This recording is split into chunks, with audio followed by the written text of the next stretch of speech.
నమ్ముట నీ వలనైతే ఇలాగనే నీ నమ్మిక ఉండాలా, ఇలాగనే నీ విశ్వాసం ఉండాలా. బ్రదర్, ఇది ఒక్క రోజులో వస్తుందా? నేనేమంటాను తెలుసా, నీకు వాక్యం తెలిస్తే ఇప్పుడే వస్తుంది. యెషయా గ్రంథం 66వ అధ్యాయం 5వ వచనం చదువుదాం. యెహోవా వాక్యమునకు భయపడువారులారా ఆయన మాట వినుడి.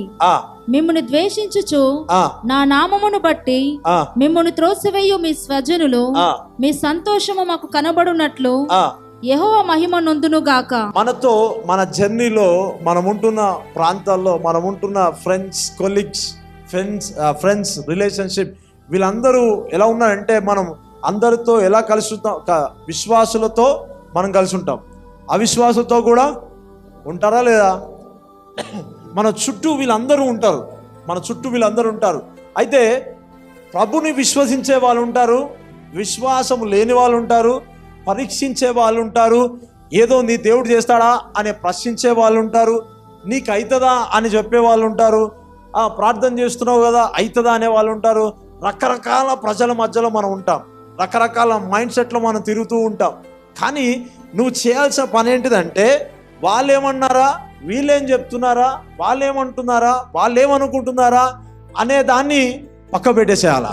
ఇవన్నీ నువ్వు పక్క పెట్టేసి ఏం చేయాలంటే, ముందు గాడ్ ఏమనుకుంటున్నాడు, ముందు ఆయన వాక్యం ఏం చెప్తుంది, ఆయన మాట మన కోసం ఏం మాట్లాడుతుంది కొంచెం పరిశీలన చేస్తే యు విల్ గ్రో. హల్లెలూయా. నువ్వు ఎదగలుగుతావు. వాళ్ళ చుట్టూ ఉన్న మీ చుట్టూ ఉన్న వాళ్ళందరికంటే ఇంకొక స్టెప్ నువ్వు హెచ్చైన స్థానంలోనే ఉంటావు. ఆమేన్.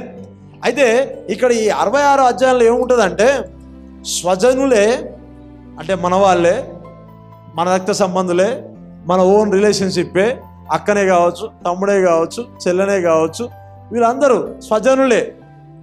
కానీ కొన్నిసార్లు మేబీ మన చుట్టూ ఉన్న వాళ్ళు మనం ద్వేషించవచ్చు, ప్రేమించవచ్చు, ఎలా అయినా ఉండొచ్చు.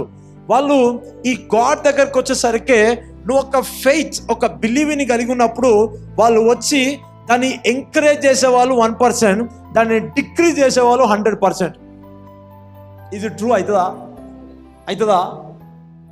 జరుగుతుందా?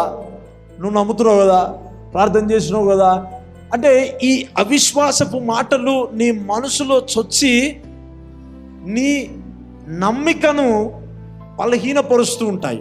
ఇవి ఎక్కడ పనిచేస్తాయి? మనసు. ఎక్కడ పనిచేస్తాయి? మనసు. నేనేమంటాను తెలుసా, ఇవి జాగ్రత్తగా వినాలి. నువ్వు ప్రార్థన చేస్తున్న ప్రతిసారి నీ మనస్తత్వాన్ని బట్టి దేవుడు కదిలింపబడతాడు, లేదా దేవుడు నీ జీవితంలో కార్యాలు జరిగిస్తాడు. ఓకే, నా మనసులో లేదు కాదు అన్నట్టుండి నా పెదవులు కూడా ఎన్నిసార్లు ప్రార్థన చేసినా ఏమైనా జరుగుతుందంటారా? లేదు. సో వాక్యము సంపూర్ణముగా నమ్మాలి, హృదయములో, మనసులో, ఆలోచనలో, ఎవ్రీథింగ్, అన్ని కోణాలుగా నువ్వు బిలీవ్ చేయాలి. ఆమేన్. హల్లెలూయా. చదువుదాం 66 మెల్లకి చదువుదాం. యెహోవా వాక్యమునకు భయపడువారులారా ఆయన మాట వినుడి. ఆయన మాట మిమ్మును ద్వేషించుచు నా నామమును బట్టి మిమ్మును త్రోసివేయు మీ స్వజనులు మీ సంతోషము మాకు కనబడునట్లు. అర్థమైందా? సంతోషం మాకు కనబడునట్లు అడుగుతారంట. అట్లా మీ సంతోషం మాకు కనిపించండి, కొంచెం మీ సంతోషం ఎలా ఉన్నా చూపించండి కొంచెం. అంటే ఇది ప్రేమతోనా ద్వేషంతోనా? చెప్పండి. మీ దేవుడు చేస్తాడా? అవుతుందా? ఆ దేవుడు చేస్తాడా? అదంతా అవుతుందా? ఇది ప్రేమతోనా ద్వేషంతోనా? అదే కదా. కొందరు ఓట్స్ ఎలా ఉంటాయి, మాట్లాడతారు కానీ అసలు అది ద్వేషపూరితంగా ఉన్నట్టు అనిపిస్తాయి. ఓకే, ఇలా ప్రశ్నించే వాళ్ళు ఉంటారు మన చుట్టూ. అయితే మనం ఏం చేయాలా? యెహోవా మహిమ నొందును గాక అని చెప్పుదురు వారే సిగ్గు నొందుదురు. అర్థమైందా? అంటే సరే, ఇది నీ వల్ల అయితే మేము కూడా దేవుని మయోపరుస్తాం. ఇది మీకైతే, ఇది మీకు జరిగితే, నువ్వు ఇన్ని రోజుల నుంచి ప్రే చేస్తున్నావు కదా, నువ్వు బాగుపడితే, నీ వల్ల అయితే మేము కూడా ఏం చేస్తాం? మేము కూడా గుడికి వస్తాం. అర్థమైందా? మేము కూడా వచ్చి మీ చర్చిలో కేక్ కట్ చేస్తాం, కేక్ తింటాం.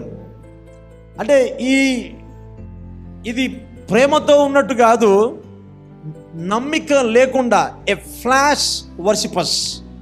అంటే దేవుణ్ణి సరైన రీతిలో ఆరాధించని వాళ్ళు మాట్లాడే మాటలు ఇవన్నీ. దానికి నువ్వేదో ఊగిపోయి ఓ అట్లనా ఇలానా, no no no no no no no. నీ విశ్వాసం బలహీనపడొద్దు, నీ నమ్మిక బలహీనపడొద్దు. అలాంటి వాళ్ళు వస్తూనే ఉంటారు, పోతూనే ఉంటారు. దేవునికి స్తోత్రం. కానీ వాక్యం వాక్యమే, దేవుడు దేవుడే. ఆయన కార్యాలు నిన్న నేడు ఏకరీతిగానే ఉన్నాయి.